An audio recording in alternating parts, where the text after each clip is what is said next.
So it's Tisha B'Av, and today is a day that we sit in sadness. We remember the grief and the mourning and the destruction of so much that has happened to the Jewish people over thousands of years.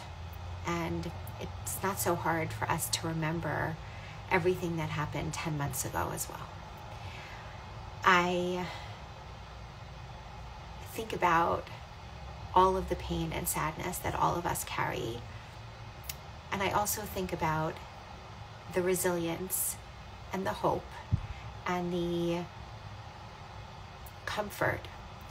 And as the day is waning here in New York, I'm in New York, that as the day wanes, I think about that as well. And I very much wanted to bring a story of resilience and a story from a woman who has been through so much and has come out the other side. It is not to say that she still doesn't carry pieces of that pain and grief, but she is here to tell us how she got through it, and maybe in turn that you will be able to also find pieces that might apply to your life to help you find your way through your pain as well.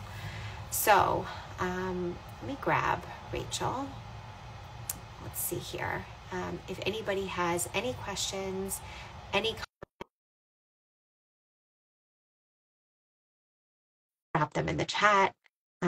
We are here. And to those of you who are here, I also just want to say a huge thank you to all of you for helping us in our fundraising campaign in the last week. It has been such an honor to do this with all of you.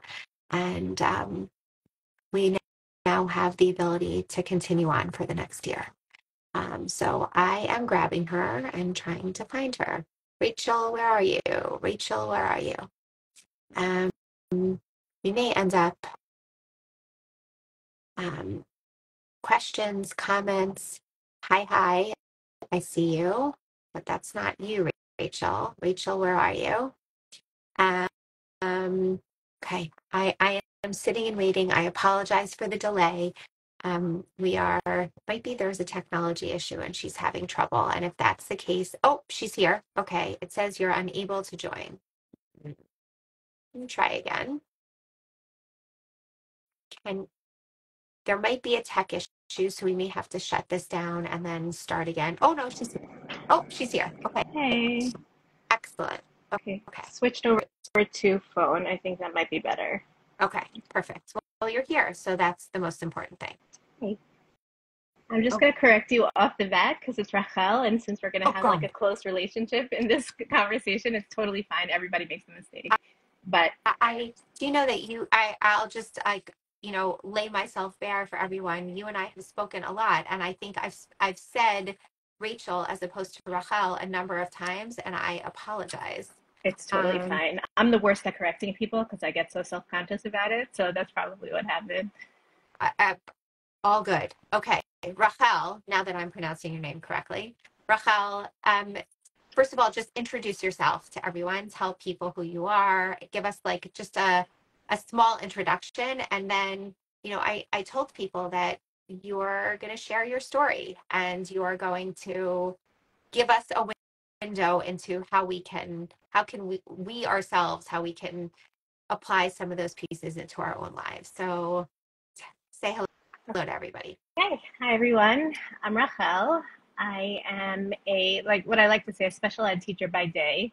That's what I work as, but I also do a lot of writing. I have been through, like you said, Aimee, a lot in my lifetime, and I like to be able to share that information with people who are going through similar things, because I feel like I felt so lonely when I was going through it. And now that I'm somewhat on the other side, I like to be able to provide that service for others. So I write a lot, I blog a lot. That's basically, I would say, what I consider my identity as a writer and as a sharer of information. And we've had you here. your pieces. We've shared a number of your pieces over the years. And I just want to also just say very quickly hello to your fan club, because it's clear that you have a lot of people here who love Hi, you. guys. So hi guys. And okay, let's sort of just launch right into it. Okay. Take us to from the beginning.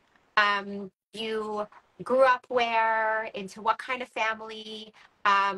Maybe always thought about having, getting married at a certain point, that things would go smoothly. You would have, 7.3 kids. I'm making all of this up at this point, obviously. But like, take us from the beginning of what your hopes and dreams and aspirations were, and then tell us about like where the bump started on this road. Okay. So I grew up in New York. Wonderful family, thank God. I have one older brother, two younger sisters, who I'm very close to. We had a very supportive family. I I had a trauma very early on in my life that kind of impacted me going through the future. But I would say as a whole, I was very supported. I had a very, thank God, I had friends, I had family. It was good. I always wanted a million kids. Let's go with that. No, like 7.2. I wanted a million. I wanted as many kids as I could possibly have. And I guess in a way that's what Hashem gave me, as many as I could possibly have, which I guess we'll talk about. But I loved kids. I spent time with kids, and there was something inside of me that always felt like my job was to be a mom, was just to bring kids into this world. I'm floundering on where to start from. Do you, do you want to start at your marriage, or do you want to start before then, like getting married, or before then? Okay, let's start. Let's go with getting married. Okay. I met my husband when I was in high school. Actually, a really good story. I was going through a lot. I had been struggling with anorexia at the time, which, by the way, if you see me drinking water, that's just to say that I'm not fasting. And I think most of you understand why. So that's a side note. So I struggled with anorexia. I was dealing with a lot of depression. I was very unhappy. And the night before Purim, I called out to God, and I was just like, I am struggling and I need help and I need you. I don't know why I found this to be the solution, but I need you to send my best shirt early. I don't know when he's supposed to come, but I know he needs to come early. Wow. And then the next day at the Purim Seudah, I met him. I was 15. Oh my gosh, I have chills. I have chills. Yeah. Yeah. So like I turned to my mom and I was like, I just met the guy that I'm going to marry. And she's like, okay, like go away. I don't want to talk about marriage yet, but I knew right away. And okay, but you obviously didn't get married at 15. So we started dating. He was very much there for me in ways that I needed a support. He loved me for who I was, even at 16, 17 years old. He's a psychologist now, and he was always very emotionally intelligent. He knew the ways that I needed support and the way to love me despite what I was struggling with. And he never like sat me down and was like, you have to eat now, or he never forced food into my mouth. He was just there as a person in case I needed him. And that was enough to help me on the road to recovery from anorexia, at least for a while. So I ended up healing, thank God, from anorexia as far as you could heal at the time. And we got married when I was 19 and he was 20. So we started out, we had a wonderful relationship. We have a wonderful relationship, thank God. But sex was not something that I could tolerate. It was extraordinarily painful for me, extraordinarily, and I didn't know why, and he didn't know why. And initially, I started out not wanting to tell him that it was hurting me, because how could you tell, how do you tell somebody that loves you more than anything in the world that they're hurting you Of course. by trying to love you? And it took a while, and I blamed myself early on. I was sure that I did something wrong. Eventually, I felt strong enough to let him know what was going on. As a huge side point that I should probably mention, at that time, I also started having flashbacks regarding sexual assault that had happened to me when I was 6, which I know is a lot to like throw in there. But so between the pain and the flashbacks, I couldn't be near my husband. I couldn't be with him. It was very emotionally painful. And then we went to different doctors. We finally, once I told him, we started going to doctors. We started going to some pelvic floor PTs, and nobody seemed to know what was wrong with me. They kept telling me to relax, to calm down, to drink some wine, all those typical things that. Did anybody mention the word vaginismus to you? Like, at what point was that mentioned? Never. That wasn't something that was ever brought up. I wonder, because that was definitely a part of it, although that wasn't what was causing it ultimately. That was definitely a part of it. And I wonder if I had just been given a label, that would have helped a little bit. Yeah.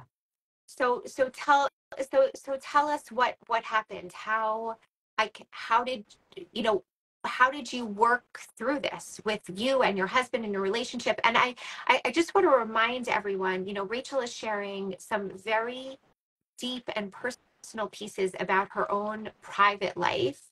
And we're sharing this to let each of you know that, number one, if you too are going through any of this, that number one, you're not alone. And that number two, that there are people and there are places and there are therapies to help to get you through these pieces. And this is only one piece of I said Rachel again, Rachel's story.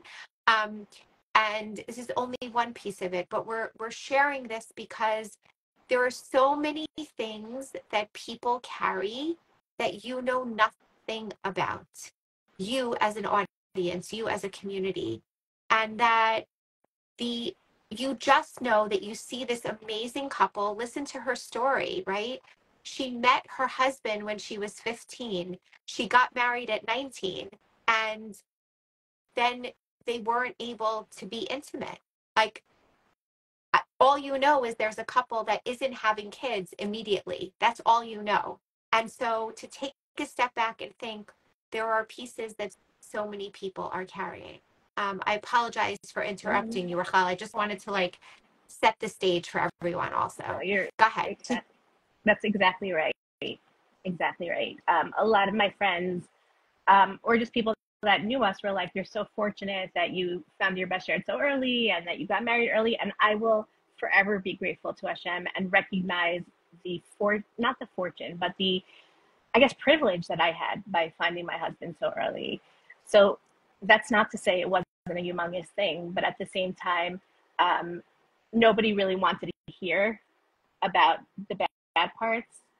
I remember a friend who was newly getting married and asked me what sex was like. And I guess in that moment of wanting to, being so tired of holding it all in, I just kind of said, it's awful and it feels like, shards of glass cutting you inside and all this stuff. And I let it all out, and she's never spoken to me again. Oh gosh. And I understand it completely, because I totally unloaded on her something that she didn't want to hear. At the same time, it was such a rush being able to share things that nobody wants to talk about. that I just, yeah, I'm more careful these days. But my point being that it was really lonely. It was really, really lonely. And there weren't amazing groups like I was supposed to have a baby and other people talking about it back then. And so how did you, I mean, so take us chronologically. So you were dealing with this, sex was painful, it was this secret, you didn't feel that you could share it with people. And so like what happened next? Like how give us, the next piece of this. Okay. So we magically became pregnant. It we were not expecting it. It was excitement. That Tisha B'Av, I lost the baby. So, yeah, so today's the anniversary of losing the baby, 19 years ago. I'm so sorry. Yeah, I say it so fast, but it's not, I guess it's not such a fast thing to say. It was heartbreaking, and everybody just kept saying to me, at least you can get pregnant. Even the doctors would say that, and they were just like, you don't have to worry, because even though you're feeling pain, even though you lost, miscarriage is not necessarily correlated with endometriosis, but they were just like, even though you're feeling all these terrible things, you can get pregnant, so you must be okay. I was going to say, there's so much to say to that. We all know, I think everybody knows here, one should never say, at least. There's no, I was going to say that there's no good ending to that sentence. Nope. The at least is not helpful to anyone at all. What we always say to people is that the best thing to do is to sit with them and hold them in their pain. And how many weeks were you when you had that miscarriage? I was about 14, like somewhere around there. Yeah. So also, like, not that any pain is that an older pregnancy is different than a younger pregnancy, more weeks, less weeks, fewer weeks, but it's second trimester. You already think that you're fine. You already think that everything's going to be fine. Yeah. It's horrible. Second trimester losses are horrible. Yeah. It was very painful, and I spent many hours in the shower reading Harry Potter, which was basically my way of dealing with the pain. I had no friends to talk to about it either, because since we had gotten married young, a lot of my friends weren't married yet, and it was lonely again. After that, we dealt with infertility for about 4 years. At that point, I had started going to doctors and saying, like, hey, what's going on? I had started having pain with my period. I started having pain all the time. I was absolutely miserable. And at the same time, dealing with flashbacks. So emotionally, physically, I was not in a good place.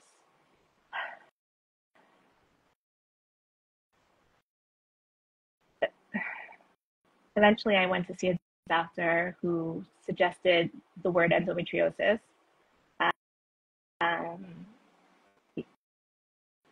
It was like a label that could possibly be something, and it sounds morbid, but I was like so excited by the thought of having a label, like knowing what it was.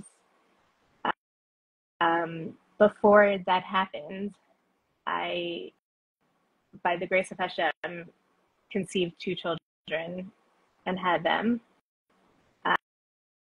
By the time I was pregnant with my son, I was having pain 24/7, and I kept thinking that I was having contractions, but it was endometriosis. I was just in pain, and a lot of doctors don't think that you can actually, that they think that pregnancy is a cure or can make endometriosis better, but it's definitely not true because endometriosis produces its own estrogen. So it can grow no matter what. So I had doctors telling me like, no, you're fine. There's nothing wrong. You know, you're pregnant. You were able to get pregnant.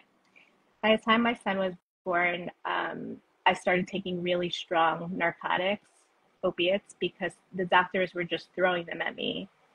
They didn't know what was wrong. They didn't know what was going on. And they were just like, here, just take, and it will make you feel better. And I was in the hospital. I was out of the hospital. I went from doctor to doctor. I went to the neurologist. I went to it was every single doctor possible that you can think of. I finally did find that doctor who suggested endometriosis. They did a surgery on me to find out, and I came out of the surgery and he told me that I did in fact have endometriosis, but he told me that he had ablated it, which basically means he burned off the tip of it. At the time, I didn't know a lot about it, and I thought that it was going to be better and that was going to be the end of it. But it wasn't. And I was still having tremendous pain, still going up on the opiates. The doctors, they didn't know what to do with me. And nobody really wanted to help me anymore. After a while, you get a label of doctor shopping or addict, which at the time I was not. I was just somebody who was in a lot of pain. It was very difficult. It was a very difficult period of time. What were the things that gave you comfort then? Who did you lean on? What kinds of, obviously we know physical pain was a piece that no one could touch seemingly, and these medicines weren't even touching, but what about the people in your life or family members, friends? What were the things that brought you comfort during this time? So I am forever grateful to my husband and my family who gave me the ultimate amount of support. My parents let us move in with them because I couldn't work anymore. We moved in with my 2 kids. My husband was getting his PhD in psychology at the time. He was gone most of the week, and then he would come back on Fridays for Shabbos. My parents were there for us. I had slowly, during my times of infertility, carved friends out of my life.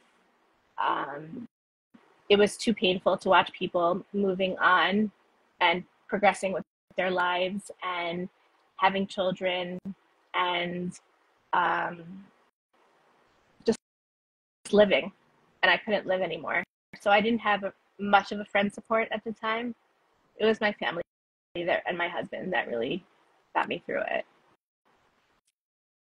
Look, it's one of the things that we talk about a lot is just the fact that our community is such that, people are having babies all the time. And there is so much about every piece of our community that is family centric and kid centric. And even if you have 2 children, and again, I want to say to everyone, you were someone who had 2 children, and yet it was still too hard. It was still too hard. Yeah.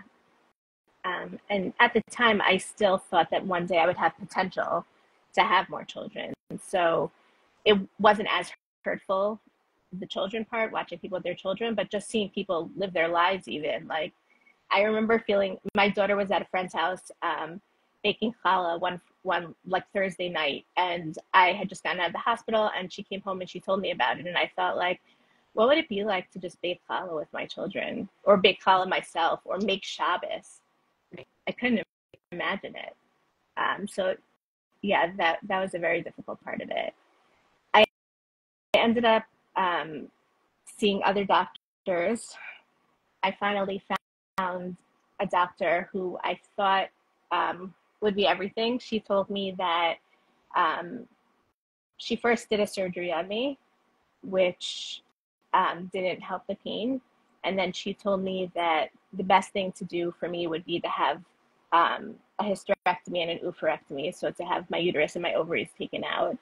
She was sure of it, and I didn't know better at the time. There was still so much misinformation about endo going on. So, and I was so desperate to get the pain away. I didn't even freeze my eggs because I was so desperate to just have that surgery. Just to skip ahead for a second, like years later, I asked my husband, like, why didn't you force me to, like, why did no one suggest that I should freeze my eggs? Why didn't you force me? He was like, I don't think you remember. I begged you to. He said, I begged you to freeze your eggs. It was suggested. They said, wait 2 weeks and then you can have the surgery. And I don't remember any of it because I was in such a drug-induced haze. I was just so desperate to get the pain away. So I had the surgery. I had my uterus and ovaries taken out. At the time, I thought I was sacrificing my future children for the sake of my current children. I thought that I was gonna feel better after that, and I could be a mom to my kids. But the pain didn't go away because a hysterectomy is not a cure for endometriosis. I think if you were to ask me, this is probably the hardest part of my entire story because I have so much guilt related to jumping in and having the surgery without doing my due diligence. And I know my head knows that I was listening to doctors, and my head knows that I was in too much pain to think about anything else. My head knows that I was on very strong IV painkillers when I made the decision to have the hysterectomy. But my heart, there are times where, like, I feel like I could burst from the shame and the guilt related to that. Rachel, what are you ashamed of? The guilt, I think, is something that I maybe can touch more easily, and maybe someone else can also. But the guilt of maybe there could have been more children, maybe I should have spent more time in research, maybe I should have like come out of my haze a little bit and like just been in a little pain, because like then my brain would have been clear to maybe make a decision about egg freezing. The guilt, I understand, but why do you feel ashamed? And I want to just say before you answer that, this woman here who you probably know, Riv Gould, she says, I promise you that it's not your fault. I hate when your brain makes you think this, but when you're in that level of pain, you do anything to make it go away. She's 1,000% right. She is 1,000% right. And again, my head really does know that, and sometimes my heart does too. I think shame,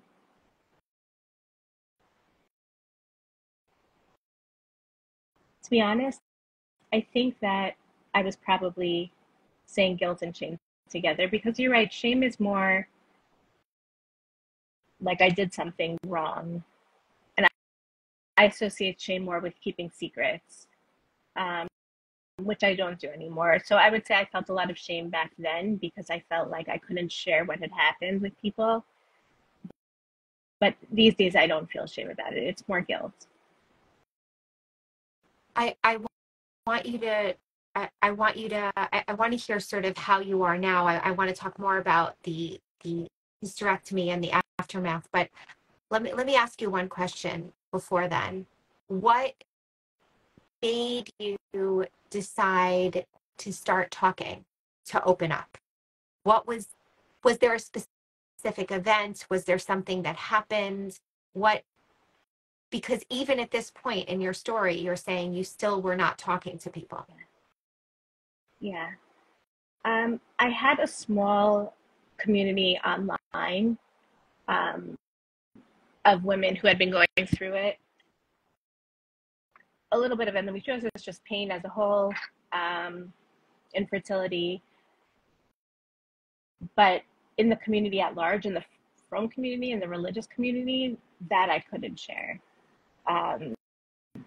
And I don't know if it was a specific moment in time, but it was just a realization that I didn't want to be lonely anymore, and I didn't want to feel ashamed. This is truly ashamed. I didn't want to feel ashamed of everything that I had gone through.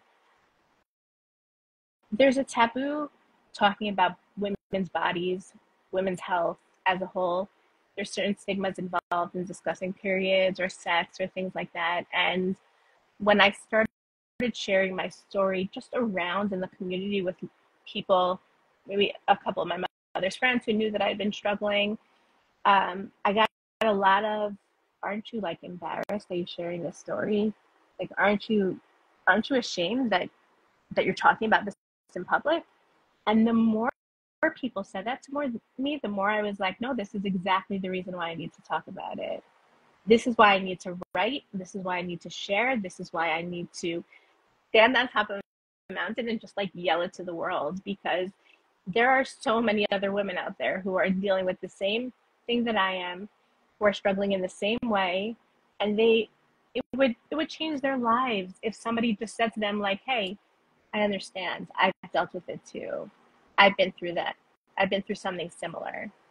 And yeah, I think that was what it was. Like, I just wanted to, and I'm not a defiant person as a whole. Typically, I'm not like a dafka, you say something, I do the opposite. But it just became so clear that, like, why? Why are we hiding this? We're acting like we're the ones that did something wrong. And it is 100% clear. And I know, I only know the pieces that you've shared, but in general, no one is at fault for their medical condition. Specifically, infertility, like the pieces that you're mentioning, infertility, endometriosis, like any pain at any point. You're not at fault. Nobody out there, you're not causing this to happen to you. You're not. You're not. Yeah. And I think this was something that I had shared with you privately at some point, that when I was dealing with anorexia, my biggest goal was to stop my period and to stop my body from changing. That was a trauma response to having been raped when I was younger, and I just wanted my body to stop changing. And when I started dealing with infertility, and when it stopped, when my period stopped, I was celebrating, because I was like, this is success. As an anorexic, this is success. And when I was dealing with infertility, I just kept saying, like, it's your fault. Like, you wanted your periods to stop. You wanted not to be able to be fertile. Like, what did you think would happen? And so we so easily blame ourselves for things that are so clearly not our faults. It's a pattern with women, with people, but with women. I 1,000%. I was going to say with people, but I think people, people often sort of subscribe to this, like, oh, I didn't like eat the right way, so therefore I lifted something too heavy, or like in the religious world, it's the like, I didn't daven, I didn't pray hard enough, I wasn't nice to someone, I said like, I gossiped about someone, I said lashon hara, whatever. Like, we think that we're in control. We think, but the reality is that we're never in control. We're never in control. And sometimes, or often, recognizing that, at least for me, is very freeing. It's like a breath of fresh air to say, like, listen, I didn't do anything wrong. And not only that, but I'm not in control. So even if I wanted to pretend I did something wrong, I can't, because it's God that controls the universe, not me. And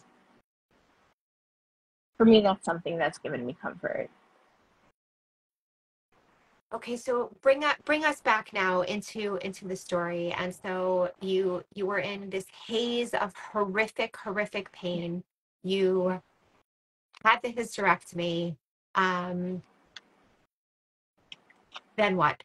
Like, like, when did you recognize? Hold on. I'm. Let me say the question, and then I'll come to these comments afterwards. When did you recognize that, like, this meant like you kind of like came down from your pain induced haze? I hope, and that you recognize, oh, I'm not going to be able to have any more children. And also, like, was the surgery successful?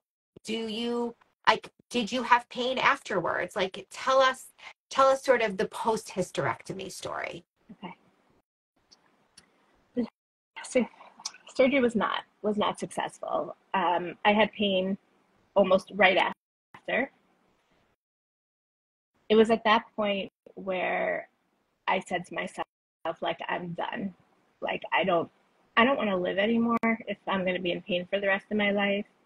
I'm not interested in this world. I'm not interested in this life.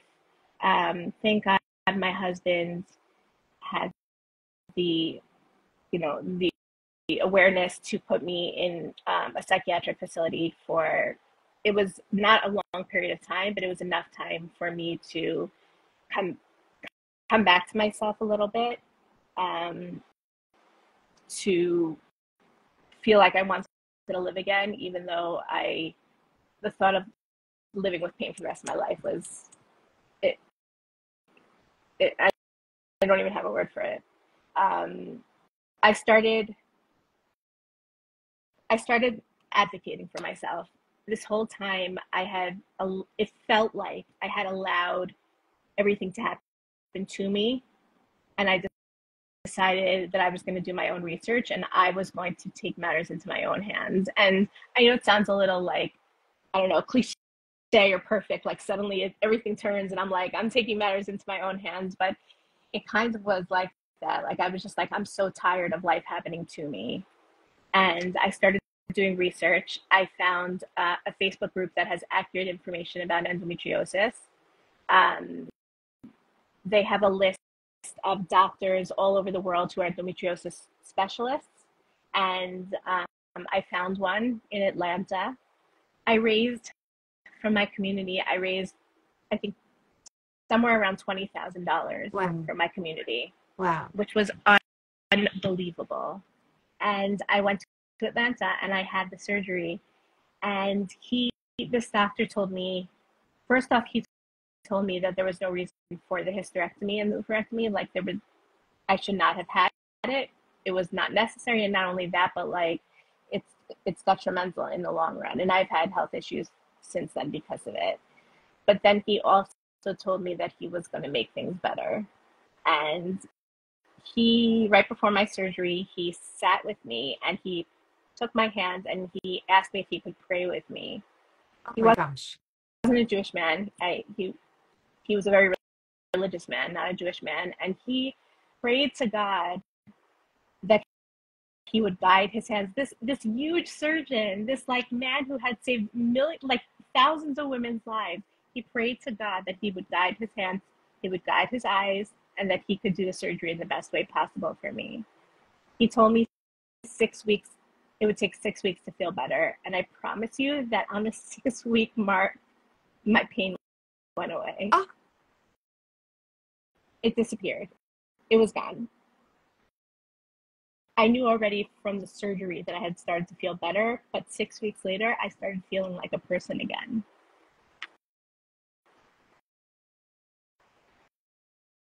It was incredible. It was like I was alive again, and like a new birthday. And I call it my surgiversary, which I'm sure is not grammatically correct, but every year I say something about it. December 4th, because it was the day that saved me.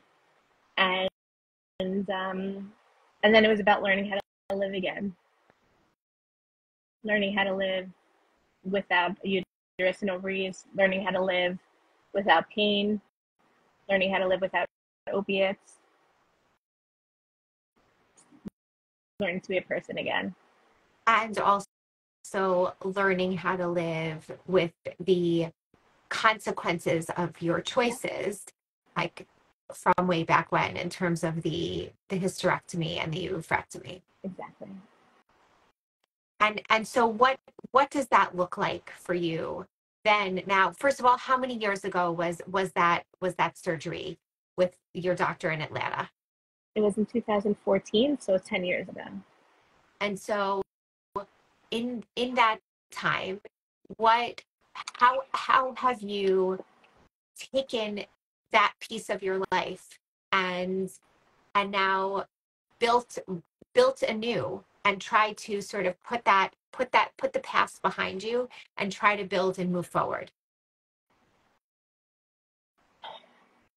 The way I made it through all this time until now is probably like 4 other podcasts, because so much has gone on, 4 other lives, whatever, because so much has gone on since then. But the overall look of it is a lot of therapy, a lot of mindfulness, connecting within myself, a lot of grace, because and what does grace mean? Just letting myself fail and get up again, and fail and get up again. I had to deal with an addiction after, like a full blown opiate addiction. It was bad, and it was hidden. I hadn't shared any of that. So coming to terms with coming to terms with that shame also, I also, it's a little crazy, but I also had to start dealing with the sexual assault, because I had never processed it. So I went to a few programs, a lot of therapy. I went away for 5 weeks to an amazing program for people with CPTSD, or chronic, I think it is, post-traumatic stress disorder. Not only did I have that from the sexual assault, but I had medical trauma, and a lot of it.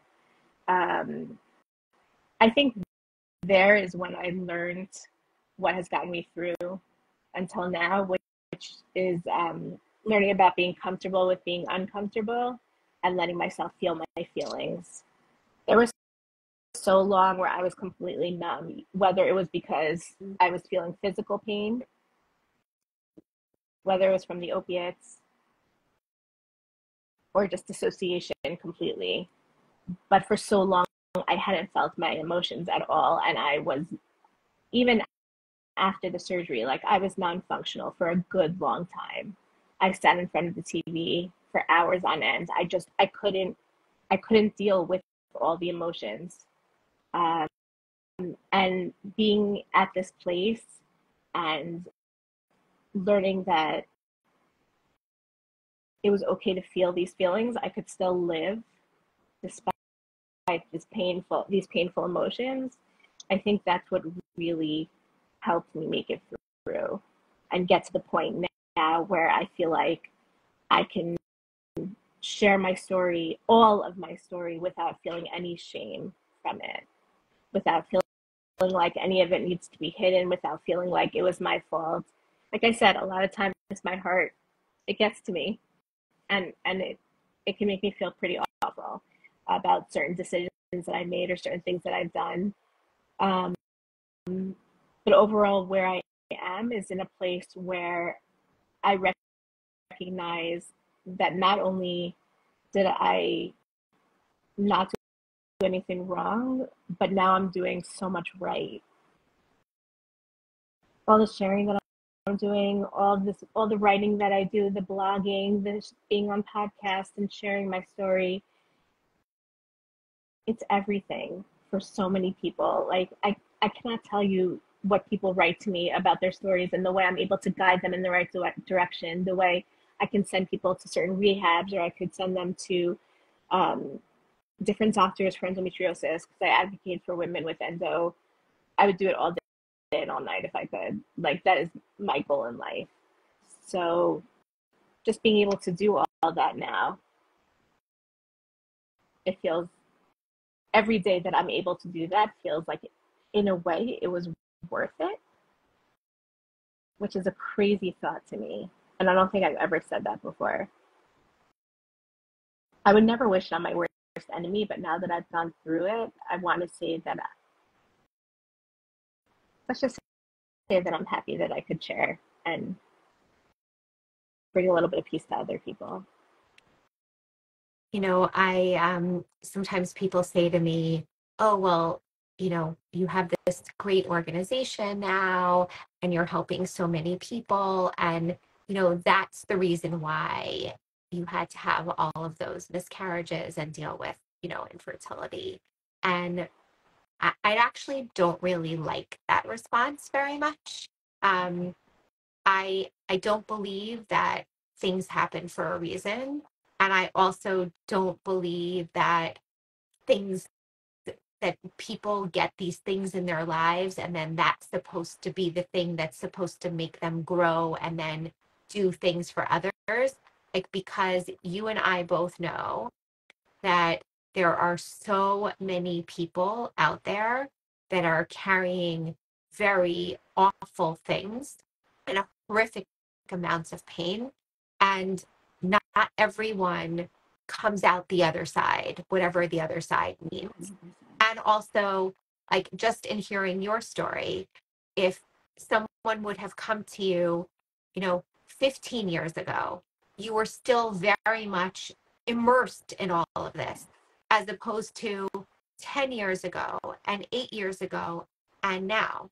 So we all are still people and constantly evolving and becoming, hopefully the goal is to become better versions of ourselves, right? And to try to move to a place where, with more help and more therapy and more support and more people who love us, that we can move through whatever it is that we're carrying. But that's not the reason for it. 100%, 100%. And I could never say that because it's not true. I don't think that these things happen so that I could share with other people. However, I do think that, in a way, I do feel, I feel like it was right for me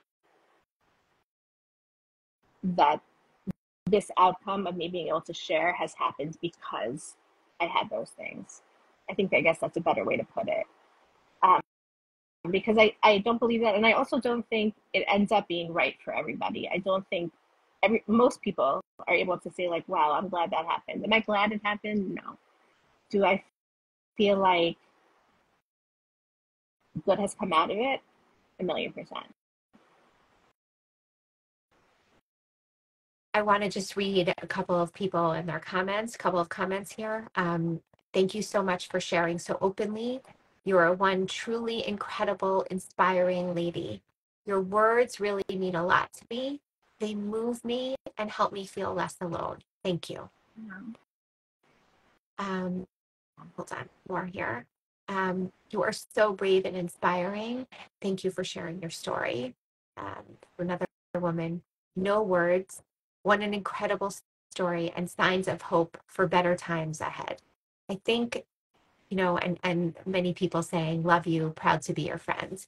Um, as we close here, Rachel, obviously there's, I don't know that there's really closing or an ending, but what I wanted to have you give to people is this idea of hope as we're in the waning hours now of Tisha B'Av, like that someone, you can go through something so awful and so terrible, and not once, not twice, but over a period of many, many years where things were up, things were down, but there were just so many periods and so many years where things were just absolutely awful. And then, not that there was, yes, there was a magic cure in the sense that you had this surgery from this doctor in Atlanta, but that there was still so much work that needed to be done to process the pain, to process the grief, to process all of the pieces. And so, like, my question to you now is, do you feel like like you're done. And what advice do you have for people who still very much are in the midst of whatever they're going through, or they're maybe starting to do the work and starting to advocate for themselves? Because we all know that whether it's fertility or whether it's another piece, like there is not a single person on this earth who doesn't have some kind of struggle and pain to deal with. What are your thoughts and your guidance? I will never be done until 120. I believe that I have, like, I'm so grateful for where I am right now, and I also believe that I have so much further to go. And I think that's life as a whole. I would say the biggest thing that changed my outcome and what I would hope for others was reaching out. I would say, whatever you're going through, reach out, because we live in such an amazing time where you can find other people that are going through the same things that you were going through, or similar, or can relate in some way. Reach out. Even just like putting your hands out, there will be somebody there to take it, to hold it, to lead you through. If you can't find anybody, reach out to me. I'm happy to guide you through as well. We, especially on Tisha B'Av, like, we have to recognize that we are all there for each other. We can all be there for each other in so many different ways. I feel like that is the way for Mashiach to come. That is the way for people to just overall live in more peace. It's just reach out, let other people support you, and try to support others when you can. I think that's the key. 1,000%. 1,000%. Rachel, thank you so much. I feel like I've gone back and forth with calling you Rachel and Rachel this entire podcast. It's okay. This entire live. So to all of you out there who's hearing me fumble over my mispronunciation of her name, please forgive me. And Rachel, please forgive me also. Totally. But to all of you out there, Rachel is an incredible resource.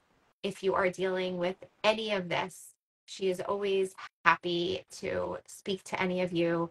She has a number of things that she's written, and we'll put that up when we put up the podcast and link all of those pieces.